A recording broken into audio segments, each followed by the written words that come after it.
right, everybody. Welcome to the 20th session of Rav Kook Yomi. So happy to be here. It's Rabbi Marcus Rubenstein again.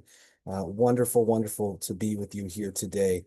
We got a wonderful teaching today from the section on the war on Rav Kook. This is the 7th chapter in the war section on Sefer Orot. Rav Kook begins. Mitgaleh b'Knesset Yisrael tzeva ha'atzmi. It has been revealed, or it is being revealed, or mitgaleh is the present tense. So mitgaleh b'Knesset Yisrael, it's being at present revealed within Knesset Yisrael, within the Jewish people, within our community. Tseva atzmi, its own unique colors, right? Its own unique brand, its own unique way of being in the world, and its own unique way of expressing itself. And this is so important to Rav Kook. Again, we've spoken about this before, that he really does believe that each nation has its own specific hue, its own specific unique character, that its mission really is to reveal in the world and use to help the world, right? And really, he believes that the whole world, will be in balance when every nation is able to express itself in its unique, healthy attribute. He continues, Holchim akochot umitpatachim. That hue, it goes and its strength and abilities expand slowly, right? And it's happening right now. I mean, he's living in 1920, he's living in Eretz Israel, in Mandate Palestine. He sees the Jewish people moving and the aliyot of Jews moving from Europe, from North African countries, from Arabic countries, to Israel, and seeing the land be built up. He's not seeing a country necessarily yet, an actual government, an independent nation, but certainly an organized community with a national identity. And he's seeing this expand. He's seeing this culture grow. All these things Israel is incredible at this time. It goes and its wisdom returns. Its gevura returns. Hayosher v'tara panimit. Its integrity and its inner purity returns. Holechet ta'uma v'nivneit. The nation goes and it proceeds and is built. So he's actually like seeing all of these cues with the physical building up of the land and the community that's being created. Rav Kook is like firsthand witnessing this unique character of the Jewish people being revealed in the world and being expressed in the world in all its beauty, which he really does see as redemptive, as he's about to say. Mitakeneti lagulata, it's fixed, it's ready for its own redemption, Gula, but not only its own redemption, but gulat olamim, the redemption of the worlds, because Israel's mission really is to redeem the world in this way. Porachati biyifat tifartai, and it flowers in the splendor of its beauty, right? And again, he's witnessing this firsthand. It's incredible to be Rav Kook right now and see what's happening in Eretz Israel. And of course, with Rav Kook's eyes, he sees something spiritual here and the spiritual completion and wholeness of the Jewish people in the building up of the land as a nation.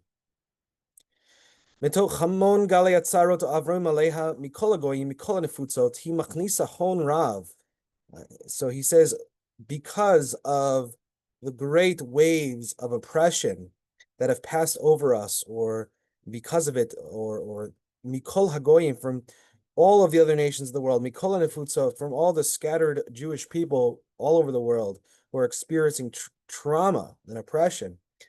In doing so, he machnisa hon rav. Actually, the Jewish nation gathered a lot and gathered a great treasure. It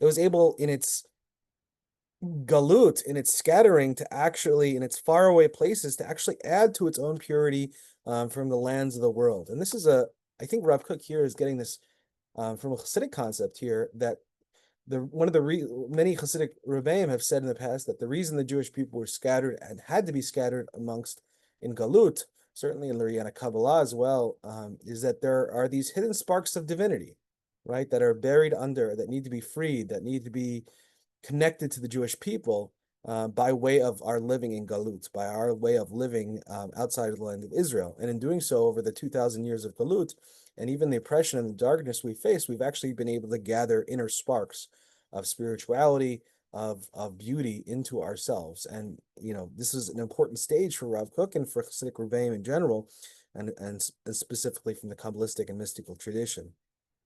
I think this concept obviously is powerful because wherever we find ourselves, even if it's in darkness, even though it's less than ideal, even if it's in a faraway place or, in great darkness, our mystical tradition teaches that there are sparks to be lifted up there, that are freed, that we're supposed to, we are going to gain new ways of connecting to the divine within our lives by being in that dark, faraway place.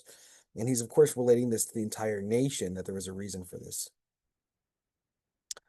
But he then continues, Kinat am mitkaberet hakarat atzmuta mitkadalat. But in the end, our envy, our desire for, as a nation, our will is overpowering. It grows. Hakarat atzmuta mitkadelet. Our recognition of our own essence as the Jewish people is only growing. Why? Because again, the Jewish people are settling the land, right? And this is Rav Kook's concept, is that the Jewish people can reveal their own identity and their essence only in their land in a full way. Yes, they gain things from other people and they gain light, but this light only contributes to their own essence. But that essence can't really be revealed until the Jewish people are living in their land, creating a community, creating a nation. So those sparks aren't good enough, number one, in themselves, but yet they do add once we are able to reveal our essence. Hi yodat kavar sheyesh la'eretz. Right, we know already that there's a land, sheyesh lasafa, that there's a language, sifrut, literature, sheyesh latseva, there's an army. Hitchila lakir b'milchemet olam zu. Right, World War I was the first war in which Jews really fought in as a Jewish unit, right? There was a sort of a proto Haganah that fought along with the British voluntarily in World War I. And this is the first time we've really seen a Jewish or Israeli, if you want to say, fighting force or consisting of Jews who live in the land of Israel who are choosing to fight in a war. Right? Of course, we know that Rav Kook does believe that war is redemptive. When we fight for ideals strongly, although it should be avoided fighting, if we have to, it is a revelation. It enables us to be sharpened and reveal who we are. In a lot like almost the same way in which the Jewish people living in their own land also reveals, right? Because living in one's own land requires solving problems. It requires living in the real world so that people can live, right? Same thing with war, right? To fight, to live, to be able to survive in one's culture. This is a reality. It's a dirty reality, but the more physical we are, the more we can attach our spiritual essence to the physical world around us and reveal it through the physical world, the more our essence will be revealed in the real world.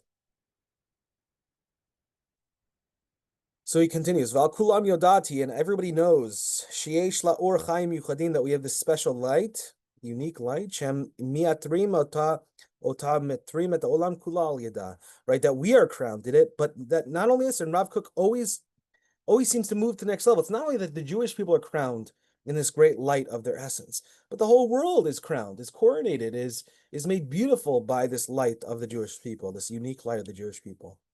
Al yidei zeh, and he says, by way of this, kol zeh yachad yodat hi et chasna ki azlab elokei amet. And all of this contributes to our understanding and our knowing of our great strength as a nation, which again is sourced within a true God, right? So that all of our strength, all our uniqueness doesn't come just because we're great and we're wonderful. It's not because the Jewish people are wonderful. It's because God is wonderful. It's because God is great and we are God's people. And so because once we are connected to God and revealing our essence, which is of course revealing godliness in the world, right?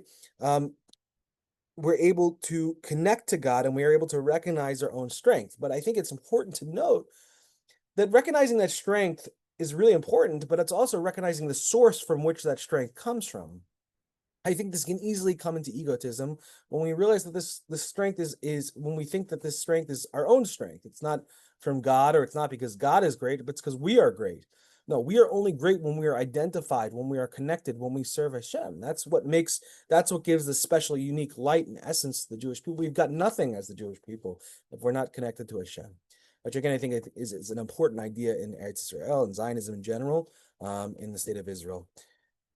Well, I hope you enjoyed this today, and I hope we can tap into that excitement that Rav Kook feels even today to see the land of Israel being developed and growing, and the culture and reading the literature of the Jewish people, and to see the godliness in that, I think is just really something so important to us, especially for us who are living in Galut, who are living in outside of the land of Israel, to really tap into that, to understand that, and witness the ongoing redemption of the state of Israel and the nation state of the Jewish people.